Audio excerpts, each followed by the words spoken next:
샬롬, 저는 원주지구 상지대를 담당하고 있는 박성주 간사입니다. 2023년의 전반전을 끝내고 후반전을 달려가시는 전국의 모든 시민들을 응원하고 축복합니다. 무엇보다 가장 큰 힘이 되고 공급처 되시는 하나님의 말씀이 23년 후반전을 시작하는 우리에게 살아있는 말씀으로 경험되어지기를 간절히 소원합니다. 오늘 살펴볼 내용은 에스라서 개간입니다. 우리가 지난달에 묵상한 이스라엘의 왕정시대가 끝이 나고 당시 중동 지방의 강대국이었던 바벨론에 의해서 이스라엘이 멸망을 당합니다.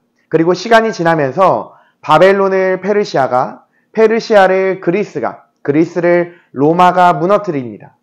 이렇게 이스라엘 민족은 불행하게도 4개의 강대국에 의해서 계속해서 식민 지배를 당하게 됩니다. 자, 그러면 여러분, 에스라서는 이 역사의 어디쯤에 해당할까요? 페르시아가 바벨론을 무너뜨리고 중동 지방을 장악했을 때가 BC 538년인데요. 이때부터 시작해서 BC 443년까지 약 100여 년 정도의 역사가 에스라서에 기록되어 있습니다. 에스라 1장 1절에 보면 바사왕이라고 나오는데요. 이 바사가 페르시아죠. 페르시아의 고레스라는 왕이 칙령을 발표합니다. 그때까지 바벨론이 써왔던 식민 정책과는 전혀 달랐습니다. 이렇게 이야기합니다. 우리는 바벨론과 정반대로 식민지 나라를 존중해주겠다. 너희들은 다시 너희들 나라로 돌아가도 되고 너희가 믿는 신과 너희의 전통을 다 지켜도 된다. 그 대신 너네들 우리한테 세금만 잘 내면 돼. 라고 이야기했습니다.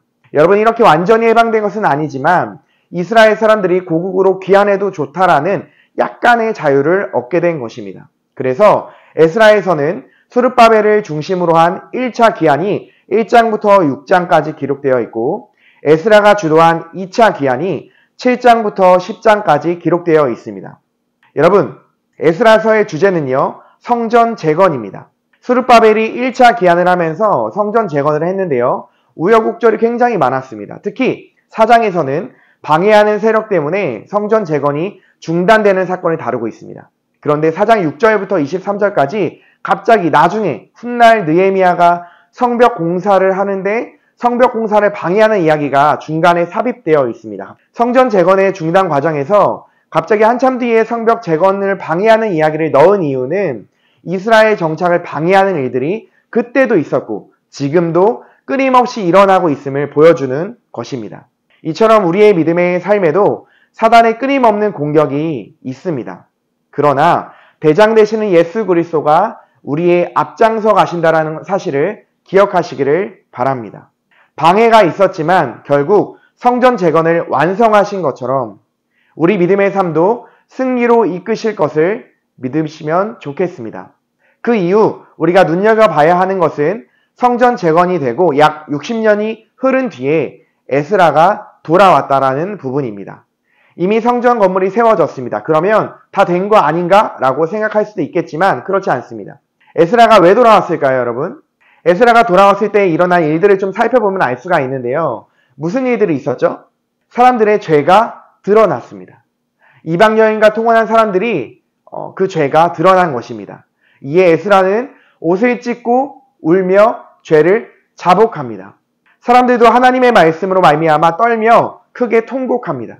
에스라는 하나님의 말씀의 기준을 품은 사람이었습니다. 즉, 형태만 있었던 건물인 성전에 하나님의 말씀이 들어오자 사람들의 죄가 드러나고 회개가 일어나기 시작한 것입니다. 이에 사람들은 이방인과의 통혼을 끊고 이방 여인을 내보내기로 결단합니다.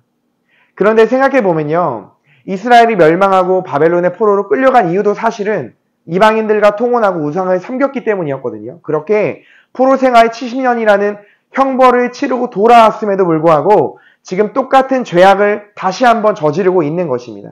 몸은 돌아왔지만 마음의 주인이 바뀌지 않았기 때문입니다. 내 안의 주인이 내가 아니라 말씀이신 주님이 주인이 될 때 제대로 된 성전이 되는 것입니다. 성전이라는 형태가 있어도 말씀이 주인이 되지 않으면 성전의 역할을 제대로 할 수 없는 것입니다. 이방인과의 통혼한 사람들은 방백들과 고관들, 제사장과 레위 사람들도 예외가 아니었습니다. 그들 안에 말씀이 들어오기 전에는 그냥 그렇게 살았습니다. 그러나 말씀이 들어오자 그들의 죄가 드러났습니다. 그들은 회개하고 죄를 끊어냅니다. 말씀이 내 안에 주인 되어질 때, 이전에 주인 되었던 것들을 내보낼 때 비로소 성전 재건이 완성되는 것입니다.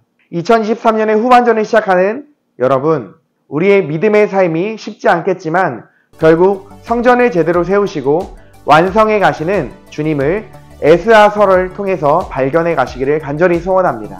우리의 삶에 말씀을 통해서 진정한 성전을 재건해 가시는 여러분 되시기를 간절히 소원합니다. 샬롬.